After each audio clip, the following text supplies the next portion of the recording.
नमस्कार, जेके मीडिया देख रहे हैं आप और मैं हूं शिपवन शर्मा। सकीना इत्तू जो कि हेल्थ एंड एजुकेशन मिनिस्टर हैं, उनकी तरफ से ड्रग पेडलर्स के जो घर डिमोलिश किए जा रहे हैं उसको लेकर एक बड़ा बयान सामने आया है। साथ साथ अपनी अपनी राय जो है वो आप कमेंट सेक्शन में रख सकते हैं। आपको मैं बता दूं कि जम्मू कश्मीर की जो कैबिनेट मिनिस्टर हैं सकीना इत्तू, उन्होंने जो है वो कहा है कि डिमोलिशन ड्राइव जो Kashmir as well as Jammu में चल रही है, ड्रग पेडलर्स के घर जो तोड़े जा रहे हैं वो एंड होना चाहिए।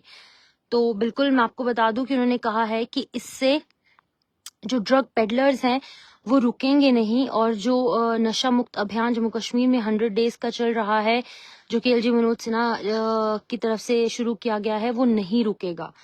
तो आपको मैं बता दूं कि उन्होंने कहा है कि डिमोलिशन और सीलिंग जो रेजिडेंशियल और कमर्शियल प्रॉपर्टीज का किया जा रहा है वो नहीं होना चाहिए अंडर एंटी ड्रग कैंपेन, और कहा है कि डिफिकल्ट कंडीशंस जो है वो खड़ी हो जाती हैं, लोगों की लाइफ जो है वो और ज्यादा डिफिकल्ट हो जाती है ऑर्डिनरी रेजिडेंट्स की, और जो कि लगातार रिहैबिलिटेट करने की कोशिश लोगों को जो नहीं की जा रही है वो भी गलत है। तो ओवरऑल पॉइंट ऑफ व्यू से एक मीडिया ब्रीफिंग में उन्होंने कहा है कि अथॉरिटीज को फोकस करना चाहिए नारकोटिक्स की सप्लाई चेन को तोड़ने के लिए, ना कि प्रॉपर्टीज को टारगेट करने के लिए। उन्होंने कहा है कि अगर एक यूथ जो है वो इन्वॉल्व है इन तमाम चीजों के अंदर, उसे रिहैबिलिटेट करने की कोशिश करनी चाहिए और साथ ही साथ उसको ड्रग्स से जो है वो छुड़वाने के लिए काम करना चाहिए, ना कि उनके घर तोड़ने के लिए। और प्रॉपर्टीज जो उनके नाम पर रजिस्टर्ड हैं या फिर उनके पेरेंट्स के नाम पर रजिस्टर्ड हैं, उनके फैमिली मेंबर्स के नाम पर रजिस्टर्ड है, उन्हें सील किया जा रहा है। उन्होंने कहा है कि this is not helping society, यानी कि ये सोसाइटी को हेल्प नहीं कर रहा है। उनके ये रिमार्क्स जो है वो शार्पेस्ट क्रिटिसिज्म के तौर पर देखे जा रहे हैं। उन्होंने कहा है कि नेशनल कॉन्फ्रेंस लेड जो गवर्नमेंट है वो भी इस अभियान में साथ है और जम्मू कश्मीर पुलिस भी जो है वो लगातार इसको लेकर काम कर रही है। और इस एनफोर्समेंट ड्राइव पर, ये जो भी डिमोलिशन ड्राइव चल रही है, इसको लेकर उन्होंने क्वेश्चंस भी रेज की है। उन्होंने कहा है कि कश्मीर और जम्मू में ड्रग्स एंटर कहाँ से हो रहे हैं, ड्रग्स आ कहाँ से रहे हैं, इसको लेकर एक बड़ी ड्राइव होनी चाहिए।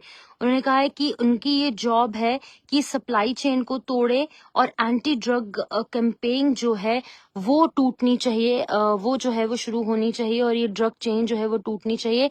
लोकल प्रॉपर्टीज को, लोकल लोगों की प्रॉपर्टीज को तोड़ना नहीं चाहिए, उन्हें टारगेट नहीं करना चाहिए। अब उन्होंने कहा है कि एज अ हेल्थ मिनिस्टर वो ये कह सकती हैं कि ड्रग प्रॉब्लम जम्मू में ज्यादा है as compare to Kashmir valley. तो और लेकिन जो डिमोलिशन ड्राइव्स हैं वो कश्मीर में ज्यादा हो रही है। तो ये एक बड़ा बयान उनकी तरफ से दिया गया है कि कश्मीर में जो यहाँ पर एंटी ड्रग कैंपेन है वो ज्यादा चलाया जा रहा है, जो लोगों की प्रॉपर्टीज हैं कश्मीर वैली में वो ज्यादा तोड़ी जा रही है एज कंपेयर टू जम्मू, और जम्मू में नशा ज्यादा है, ये कहना है health and education minister Sakina Itoo का। उन्होंने कहा है कि ये विजिबल है साफ तौर से कि ये एक्शन कश्मीर में ज्यादा देखने को मिल रहा है एज कंपेयर टू जम्मू। तो ओवरऑल पॉइंट ऑफ व्यू से उन्होंने कहा है कि उमर अब्दुल्ला लेड जो एडमिनिस्ट्रेशन है वो पूरी तरह से इस एंटी ड्रग पॉलिसी के साथ है, लेकिन कहीं ना कहीं ये जो घर तोड़ने का काम किया जा रहा है ये गलत है, ये कहना है सकीना इत्तू का। उन्होंने कहा है कि हम फुली कमिटेड हैं ड्रग अब्यूज के अगेंस्ट और हम भी एलजी मनोज सिन्हा के साथ है इसे नशे को खत्म करने के लिए, लेकिन बुलडोजर एक्शन जो किया जा रहा है, लोगों के घर तोड़े जा रहे हैं, ये सरासर गलत है और ये कोई सॉल्यूशन नहीं है नशा मुक्त भारत अभियान, नशा मुक्त जम्मू कश्मीर अभियान को आगे बढ़ाने का।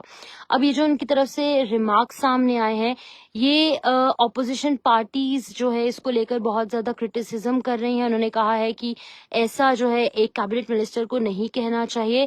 इनफैक्ट पीपल्स डेमोक्रेटिक पार्टी के जो लेजिस्लेटर है वहीदुर रहमान पर्रा, उन्होंने कहा है कि ये बुलडोजर जस्टिस है और कहा है कि लोगों की लाइवलीहुड और इंसेस्ट्रल प्रॉपर्टी राइट्स को भी लोगों के खत्म किया जा रहा है और बहुत सारे कश्मीरीज के लिए protection of land and property जो है वो उनके एक्सटेंशियल और पर्सनल चीजों को भी खत्म किया जा रहा है। डिमोलिशन विदाउट एनी गवर्नेंस और विदाउट एनी गवर्नमेंट प्रोसेस बहुत ज्यादा डेंजरस है।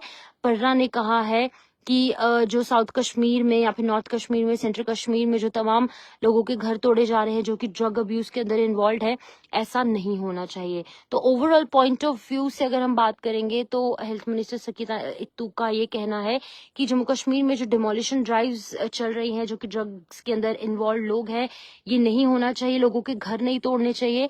इनफैक्ट इस चीज पे फोकस होना चाहिए कि आखिरकार किस तरीके से ड्रग अब्यूज जम्मू कश्मीर में खत्म हो सकता है। तो एक बार फिर से जम्मू और कश्मीर को जो है अलग अलग करने की बातें यहाँ पर की जा रही हैं, यानी कि एक बार फिर से बाइफर्केशन की बातें हो रही हैं कि जम्मू में नशा ज्यादा है लेकिन एक्शन कम हो रहा है, कश्मीर में नशा कम है और एक्शन ज्यादा हो रहा है। तो आपकी क्या कुछ राय है वो आपसे जरूर जानना चाहूंगी, कमेंट सेक्शन में अपनी अपनी राय जरूर रखिएगा। नमस्कार।